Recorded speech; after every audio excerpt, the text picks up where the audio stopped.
शोल माछा हुन् शोल माछ बिलोको कितना किलो यसो 400 रुपियाँ शोल होइन पुरा टेस्टी हुन्छ आज खाना के हालेछ जिब्रो पड्किन्छ वाह लोकल माछा टेस्टी टेस्टी शोल माछा यसरी नै पकाएर खानुपर्ने हो नियममा त बल्ल जान्ने तरिका यसलाई यसरी पकाउने अब यो के चौकामा पकायो चौकामा आगामा ए माटाको चौका आगो बालेको रहेछ तल अनि यसरी अब यो पाक्छ अब यो काँचो माछा शोल माछा भयो मजा चाहिँ आगामा पाक्दैछ मजा माछा पुरा टेस्टी हुन्छ आज खाना वाह पुरा स्वादले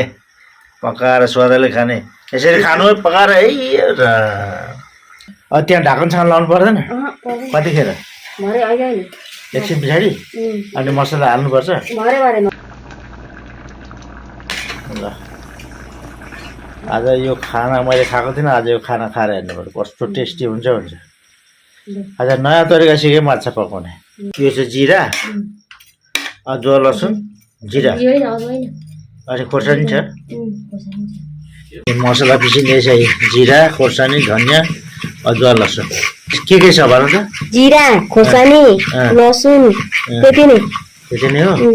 मजा एकदम बढिया लोकल एकदम पुरा एकदम चन्दन जस्तो भएर पिसिएको छ है पाक्दैछ लोकल धनियाँ प्योर बारीको अब उम्लिरहेको छ यसरी छोप्नुपर्छ यो ढक्कन खोलियो माछा पाक्दैछ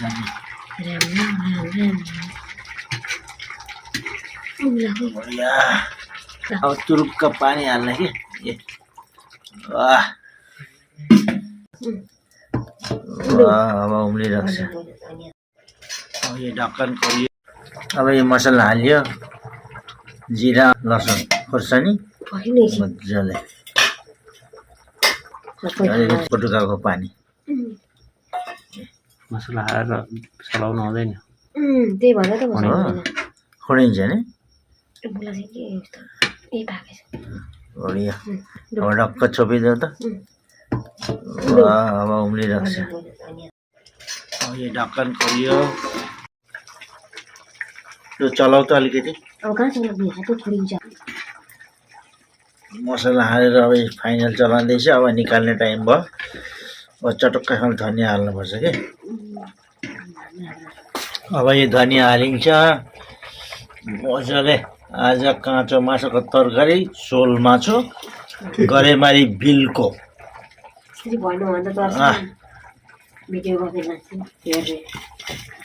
जिब्रो पड्किन्छ आज